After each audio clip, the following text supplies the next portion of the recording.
Hi Pre-K, I miss you guys. Today I'm going to read The Three Little Wolves and the Big Bad Pig by Eugene Trivizas and Helen Oxenberry. And I want you to keep listening at the end because I have a little activity for you to do.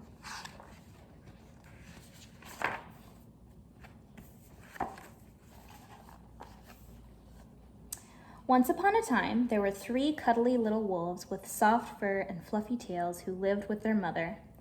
The first was black, the second was gray, and the third was white. One day, the mother called the three little wolves around her and said, "My children, it is time for you to go out into the world. Go and build a house for yourselves, but beware of the big bad pig." "Don't worry, Mother, we will watch out for him," said the three little wolves, and they set off.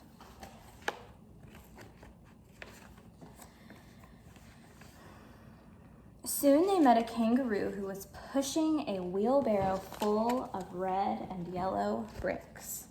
"Please, will you give us some of your bricks?" asked the three little wolves. "Certainly," said the kangaroo, and she gave them lots of red and yellow bricks. So the three little pigs built themselves a house of bricks.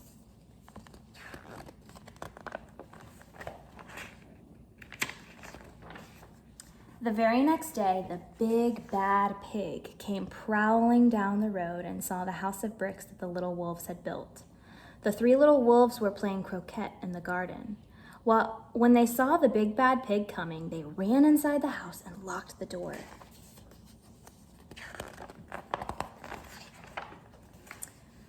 The pig knocked on the door and grunted, little wolves, let me come in." "No, no, no," said the three little wolves.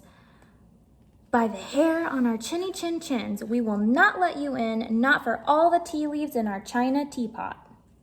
"Then I'll huff, and I'll puff, and I'll blow your house down," said the pig. So he huffed, and he puffed, and he puffed, and he huffed, but the house didn't fall down.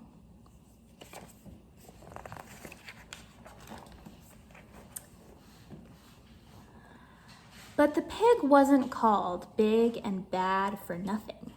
He went and fetched his sledgehammer and he knocked the house down. The three little wolves only just managed to escape before the bricks crumbled, and they were very frightened indeed.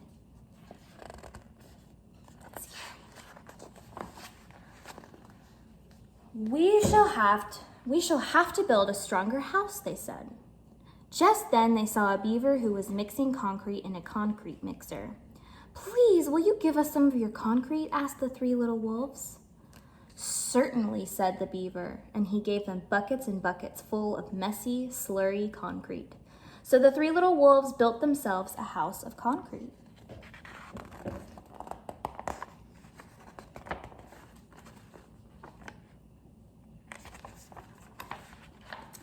No sooner had they finished than the big bad pig came prowling down the road and saw the house of concrete that the little wolves had built.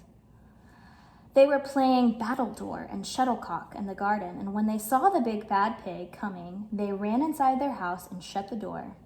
The pig rang the bell and said, "Little frightened wolves, let me come in." "No, no, no," said the three little wolves. "By the hair on our chinny chin chins, we will not let you in, not for all of the tea leaves in our china teapot." "Then I'll huff, and I'll puff, and I'll blow your house down," said the pig. So he huffed, and he puffed, and he puffed, and he huffed, but the house didn't fall down.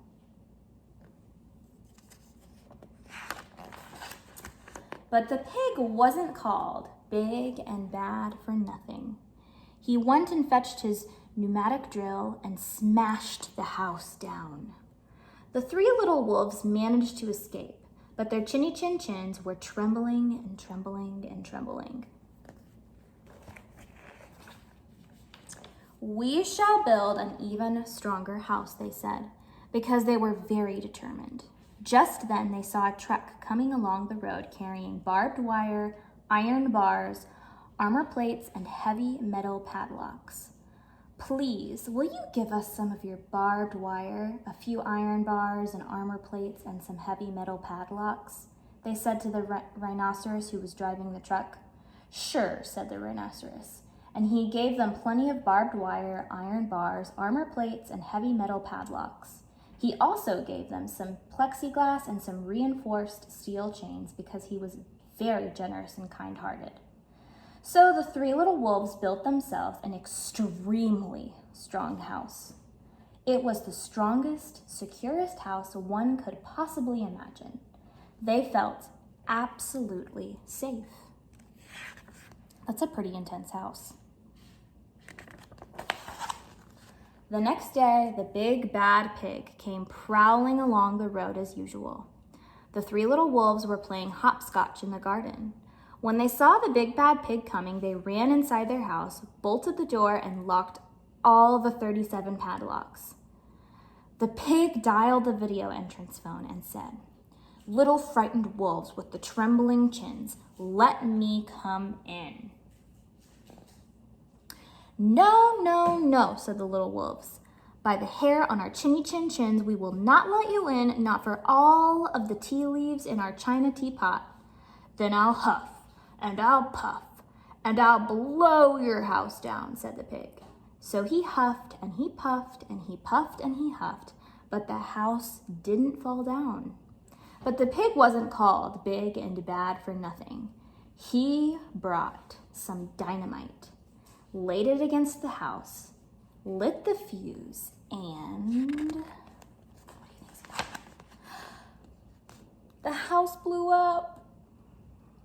The three little wolves just managed to escape with their fluffy tails scorched. "Something must be wrong with our building materials," they said. "We have to try something different." But what? At that moment, they saw a flamingo coming along, pushing a wheelbarrow full of flowers. "Please, will you give us some flowers?" asked the little wolves. "With pleasure," said the flamingo, and he gave them lots of flowers. So the three little wolves built themselves a house of flowers. Do you think that's gonna last against the big bad pig? One wall was of marigolds, one of daffodils, one of pink roses, and one of cherry blossoms. The ceiling was made of sunflowers. The floor was a carpet of daisies. They had water lilies in their bathtub and buttercups in their refrigerator. It was a rather fragile house, and it swayed in the wind, but it was very beautiful.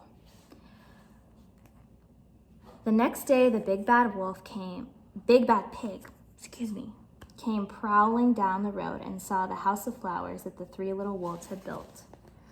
He rang the blue bell at the door and said, "Little frightened wolves with the trembling chins and the scorched tails, let me come in."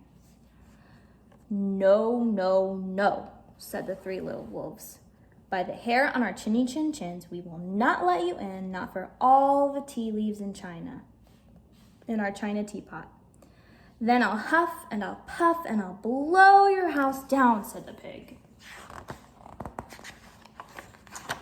But as he took a deep breath, ready to huff and puff, what do you think's gonna happen? He smelled the soft scent of the flowers. It was fantastic. And because the scent was so lovely, the pig took another breath and then another. Instead of huffing and puffing, he began to sniff. He sniffed deeper and deeper until he was quite filled with the fragrant scent. His heart grew tender, and he realized how horrible he had been. Right then, he decided to become a big, good pig. He started to sing and to dance the tarantella.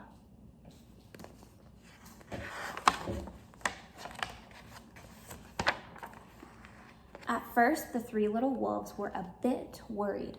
It might be a trick, but soon they realized that the pig had truly changed. So they came running out of the house. They started playing games with him. First, they played Pig Pog and then Piggy in the middle, and when they were all tired, they invited him into the house.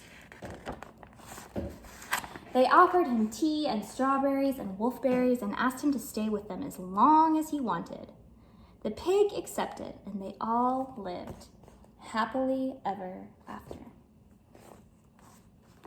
So what I want you to do is I want you to grab a piece of paper or your journal at home or whatever you'd like, and I want you to draw me how this story is different from the story that we read in our fairy tale unit about the 3 little pigs and the big bad wolf, not the 3 little wolves and the big bad pig. So are the houses that they built different? Are the characters different?